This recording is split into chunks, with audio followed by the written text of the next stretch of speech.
శివ పార్వతులేమో ఈ దంపతులనిపించాలి ప్రతి సంసారంలోనూ మా కథలే వినిపించాలి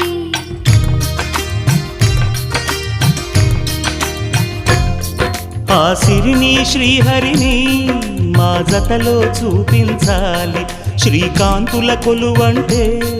మా కాపురం అనిపించాలి మా ముంగిలిలోన పున్నమి పూల వెన్నెల విరియాలి మా చక్కని జంట చుక్కల తోట పరిపాలించాలి కలలో ఇలలో ఏ కన్నెకి ఇలాంటి పతి రాడనిపించే వరుణ్ణే వరముగ